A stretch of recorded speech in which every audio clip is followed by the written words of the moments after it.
Bismillahirrahmanirrahim. Assalamualaikum warahmatullahi wabarakatuh. Imam Al-Ghazali. Biografi Imam Al-Ghazali. Al-Ghazali lahir di Tus, Iran pada 450 Hijriah atau 1058 Masehi dengan nama asli Abu Hamid Muhammad bin Ahmad At-Tus. Sejak kecil ia sudah menjadi anak yatim karena ditinggal ayahnya.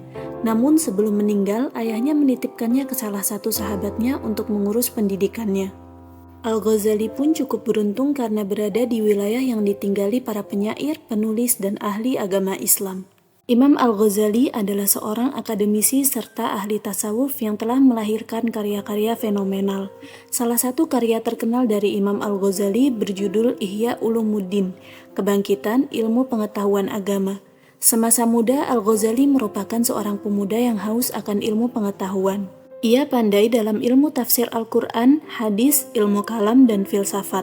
Beberapa sejarawan muslim menganggapnya sebagai seorang mujaddid, yakni seorang pembaru iman yang muncul sekali setiap abad untuk memulihkan iman umat Islam.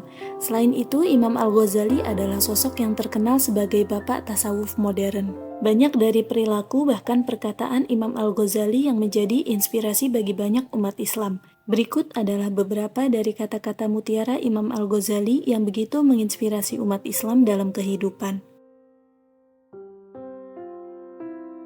Hiduplah kamu bersama manusia sebagaimana pohon yang berbuah. Mereka melemparinya dengan batu, tetapi ia membalasnya dengan buah. Hal yang paling besar di bumi ini bukan gunung dan lautan, melainkan hawa nafsu yang jika gagal dikendalikan, maka kita akan menjadi penghuni neraka. Menuntut ilmu adalah takwa, menyampaikan ilmu adalah ibadah, mengulang-ulang ilmu adalah zikir, mencari ilmu adalah jihad. Kerja seorang guru tidak ubah seperti kerja seorang petani, yang senantiasa membuang duri serta mencabut rumput yang tumbuh di celah-celah tanamannya.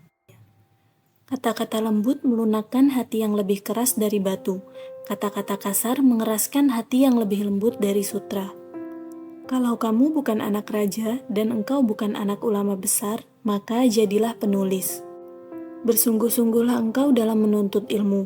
Jauhilah kemalasan dan kebosanan, karena jika tidak demikian engkau akan berada dalam bahaya kesesatan. Untuk mendapatkan apa yang kamu suka, pertama, kamu harus sabar dengan apa yang kamu benci. Nafsu bisa membuat seorang raja menjadi budak, sementara sabar bisa membuat seorang budak menjadi raja. Jiwa manusia itu seperti cermin yang memantulkan bayangannya. Kebajikan akan membuat jiwa itu bersinar, sementara keburukan akan membuatnya gelap. Barang siapa yang menghabiskan waktu berjam-jam lamanya untuk mengumpulkan harta karena takut miskin, maka dialah sebenarnya orang yang miskin. Kebahagiaan adalah ketika seseorang mampu menguasai nafsunya, sementara kesengsaraan adalah ketika seseorang dikuasai oleh nafsunya. Barang siapa mengeluhkan karakter buruk orang lain, berarti ia telah mengungkapkan keburukan karakternya sendiri. Kebahagiaan terletak pada kemenangan memerangi hawa nafsu dan menahan kehendak yang berlebih-lebihan. Cinta merupakan sumber kebahagiaan, dan cinta terhadap Allah harus dipelihara dan dipupuk suburkan dengan sholat serta ibadah yang lainnya.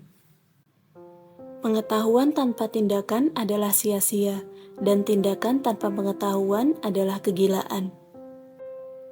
Jangan biarkan hati Anda mendapatkan kesenangan dengan pujian dari orang lain, atau Anda akan sedih dengan kecaman mereka.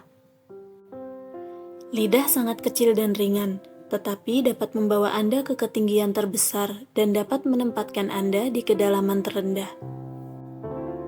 Kita adalah makhluk yang suka menyalahkan dari luar, tidak menyadari bahwa masalah biasanya dari dalam.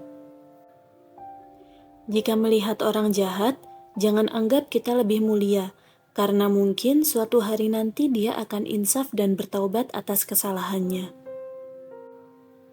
Jadikan kematian itu hanya pada badan, karena tempat tinggalmu ialah liang kubur, dan penghuni kubur senantiasa menanti kedatanganmu setiap masa. Lidah yang lepas dan hati yang tertutup dan penuh dengan kelalaian, itu alamat kemalangan yang besar. Ciri yang membedakan manusia dan hewan adalah ilmu. Manusia adalah manusia mulia, yang mana ia menjadi mulia karena ilmu. Tanpa ilmu, mustahil ada kekuatan. Orang munafik mencari-cari kesalahan, sementara orang beriman mencari permintaan maaf. Kecintaan kepada Allah melingkupi hati. Kecintaan ini membimbing hati dan bahkan menambah ke segala hal. Yakinlah semata-mata dengan memiliki ilmu belum tentu lagi menjamin keselamatan di akhirat kelak.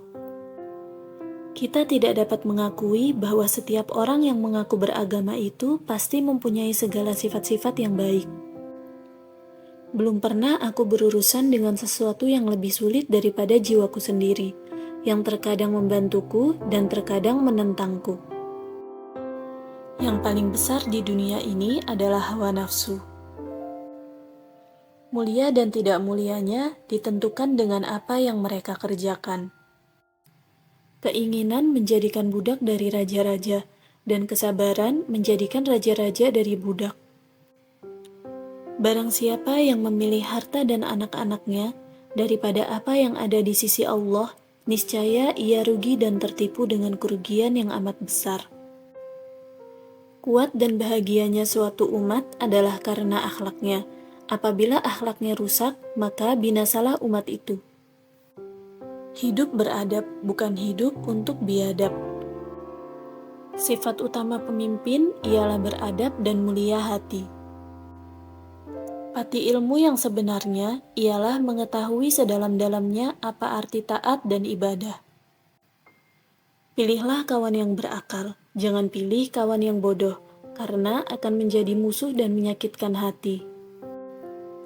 Maafkanlah temanmu yang sedang berbuat kesalahan, dan jangan sekali-kali mencelanya.